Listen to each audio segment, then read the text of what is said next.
Every time I went to the checkpoint, I always seen that sign that said, smuggling illegal aliens is a felony. Mm-hmm. So every time I seen that sign, I cringe a little bit, but I wouldn't get too nervous. From Bloomberg News and iHeartRadio, it's The Big Take. I'm Wes Kosova. Today, the story of a U.S. citizen who helped smuggle migrant workers into the country.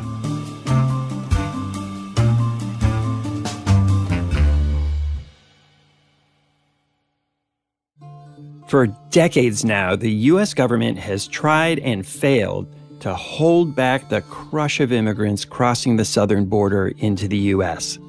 Some are seeking asylum from violence in their home countries. Many more are hoping to find work and a path out of poverty. Tens of thousands are able to evade detection because they pay so-called coyotes. Those are the guides who know the illicit routes into the country. Once across, they've still got to get past Highway Border Patrol checkpoints. And that's where a largely hidden workforce comes in. People in the U.S., many of them U.S. citizens who are themselves struggling to stay afloat, are recruited by smugglers to transport people who are hidden in vehicles. One of them was Dennis Wilson, who you heard at the top just now. My colleague Julia Love went to Texas to report for Bloomberg Businessweek about this underground industry and about the consequences for people like Dennis Wilson and others who break the law and get caught. Julia, with so much attention on the border with Mexico, it's become more difficult to get across.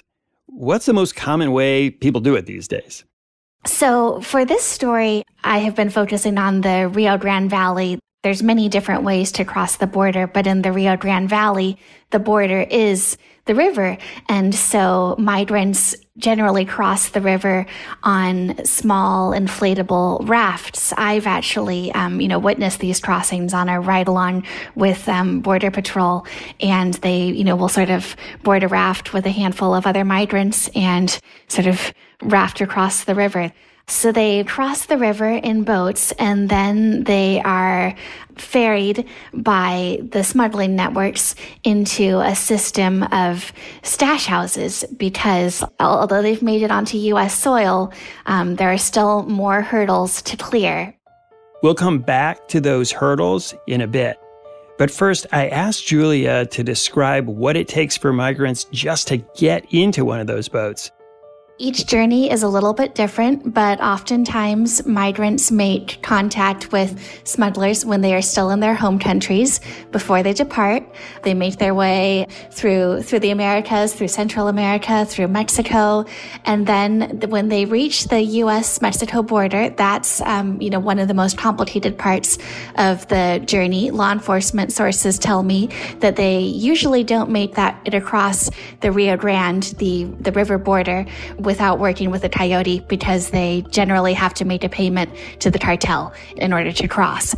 But by the time that they've made it to Mexico, advocates say that generally migrants have connected with coyotes, in part because Mexico is just such a dangerous place for migrants and refugees. And why is that? The cartels just have a stranglehold on Mexico, and they've diversified their business far beyond drugs. They see that there's a lot of money to be made in moving migrants, and they want a piece of that. And so they have really preyed on migrants. They frequently kidnap them, extort them. It's an incredibly dangerous environment for migrants. And so for some, traveling with a coyote gives them, some semblance of safety. But certainly by the time they reach the U.S.-Mexico border, that is a territory that the Mexican drug cartels just monitor so closely that if they're going to make it across, they will have to make a payment for the rite of passage. And the smoothest way to do that is with a coyote that has a relationship with the cartel. So you mentioned a payment, and this becomes a big thing because there's payments at kind of every stop of the way. What kind of money are we talking about? These are obviously people who don't have a lot. The amount that migrants pay really depends on how far they're traveling, where they're departing from. The International Organization for Migration told us that, migrants from Central America might pay, I believe it was $5,000 to $10,000, and then migrants departing from Ecuador might pay $15,000 to $20,000, and then for extracontinental migrants, those traveling from Africa or Asia, they're commonly spending north of $40,000 for the journey. And Julia, you're right that once they're across the border, that's when they encounter this whole other set of hurdles on the U.S. side. Is that right? Yes, so they cross the river in boats, and then they are ferried by the smuggling networks into a system of stash houses, because although they've made it onto U.S. soil, there are still more hurdles to clear, because the U.S. government has a big system of checkpoints that are located, 60, 70 miles north of the border, where they conduct traffic stops to scan passing cars to see if they have migrants on board. In her story, Julia writes that this is where the coyotes or smugglers on the U.S. side come in. The Border Patrol can't stop and inspect every vehicle that passes through the checkpoints, so they look for vehicles and drivers that seem out of the ordinary. To minimize that suspicion, the smugglers often recruit Americans who they believe border agents will wave through. I'd say from the cases I've seen, they're often transported in small groups from the river to a stash house. And then once they're in that stash house, they wait. They wait until it's their turn to be gathered up into a group and taken across the checkpoint. And sometimes this happens in, a few people in the trunk of a car, and other times it's a much larger group in a trailer. The American coyotes are certainly part of a system that has been influenced by the cartel along the way. Because those checkpoints extend so far into the United States, there's a real need for a labor force of, people on U.S. soil, often U.S. citizens, to sort of operate that last leg of the journey. And from the cases that I've reviewed, sometimes people hear about these opportunities on social media. They might see a post, hey, reach out to me if you need a few $1,000s. Other times they hear about the jobs through friends of friends. But it seems like the smuggling networks are always interested in deepening the bunch of people that they have to do these jobs. Julia's reporting focuses on the story of Dennis Wilson. He's a Texan who is recruited to drive migrants across the checkpoints. He spoke to me recently about how he got into this kind of work back in 2017. Well, it all started, I was panhandling money at a local gas station close to where I live at. Two gentlemen approached me and asked me if I'd be interested in moving some farm equipment.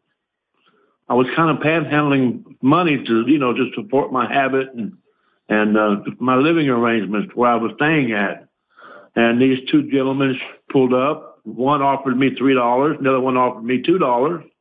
And then they motioned me over into their vehicle and asked me if I'd be interested in making $100 a day. And I had told them that I could make that in a couple hours where I was at. Just panhandling. Panhandling. And then they asked me if I would be interested. I told them no, I could make that in a couple hours. Well, then they had asked me if I was interested in making $500 a day. I said, well, that would take me about 2 days, to come up with that kind of money. Then they asked me about making $1,000 a day, and I jumped on it real quick. That was $1,000 a day was just too much to believe. The men told him to make that money, all he had to do was drive a hay baler from one Texas town to another. A hay baler makes those big round bales you see in fields by the highway. It's a big machine that's pulled behind a truck.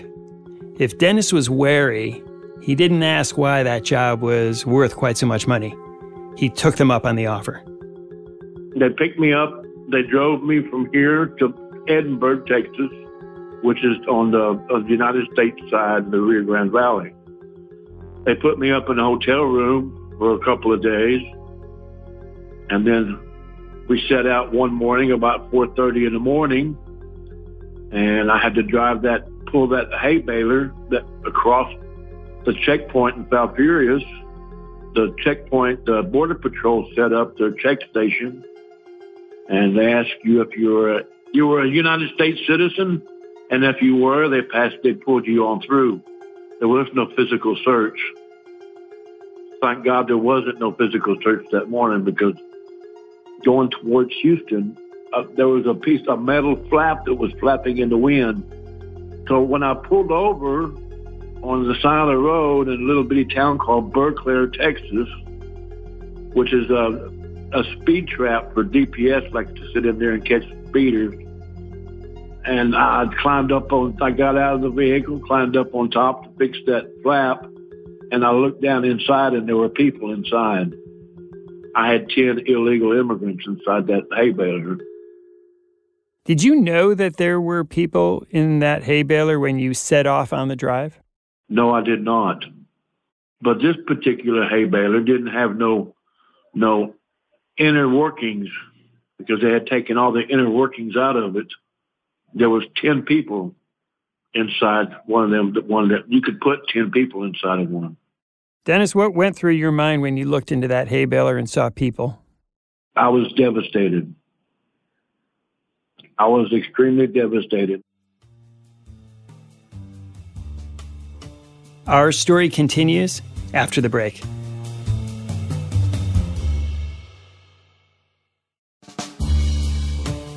You heard Dennis say he was devastated when he found out there were people hidden inside the hay baler he was driving.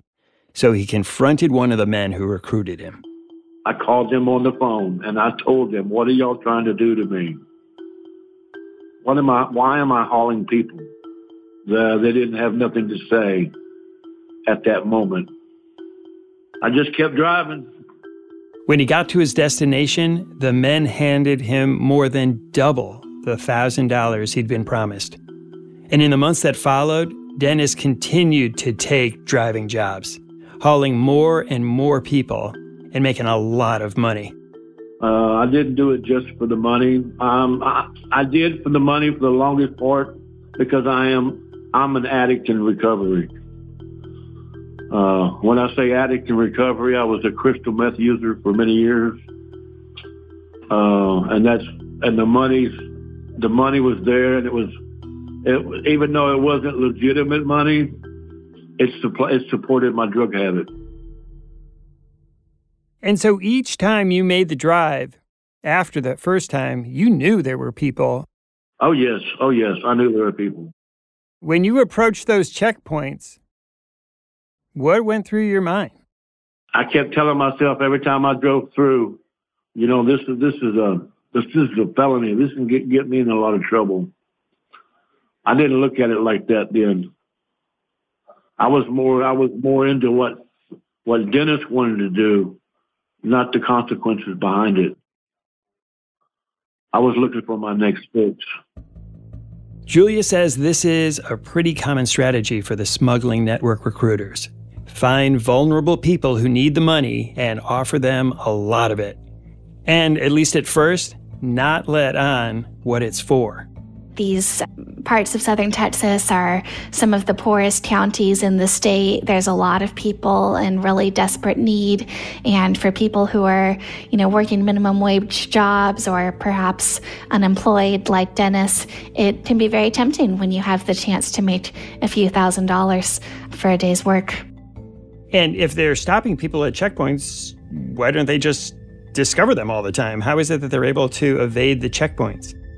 There are just so many cars passing through the checkpoint each day that it would simply be impractical for the government to stop and search every one. And so many cars do make it through. One thing that really has stood out to me is just the number of prosecutions and how they have increased over the years. Last year, according to some statistics from a research institute at Syracuse University, there were nearly 6,000 of these prosecutions, a record number. And these are coyotes who were prosecuted? These are people who are being prosecuted for human smuggling. That's generally driving migrants through the checkpoints or perhaps running a stash house where they stay in the United States. They're taking on a great amount of risk for that payday. Early one morning in 2019, Dennis's luck ran out. He told me the story of the day he got caught. And most of the time, it was like 4:30, between 4:30 and 5:30 in the morning when I went through, because shift changed. They don't search all the vehicles at that time of the morning.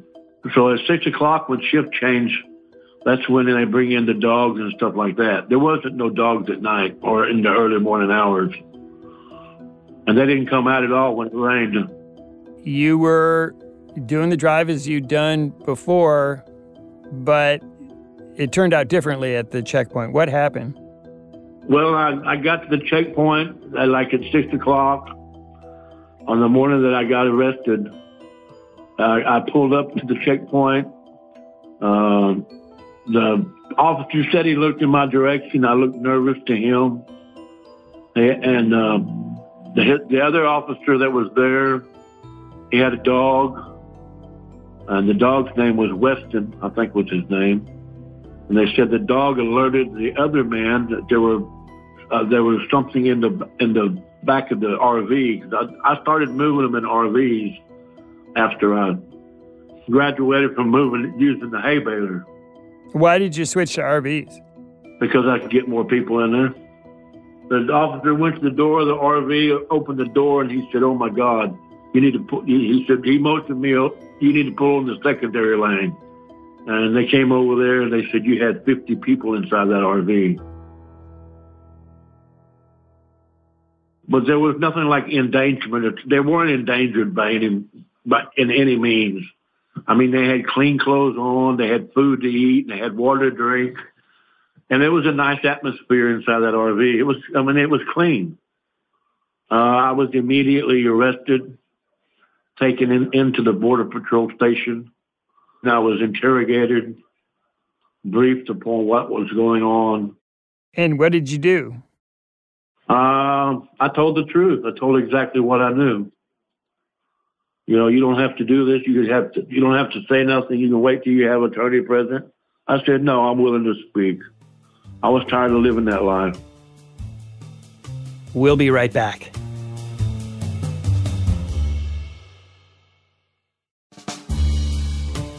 Dennis, were you relieved at all that you'd been caught? Yes, I've been very relieved. Why is that? Because I've been a drug addict for the last 50 years. So they asked you about what you'd been doing and you told them the whole story? Yes, sir.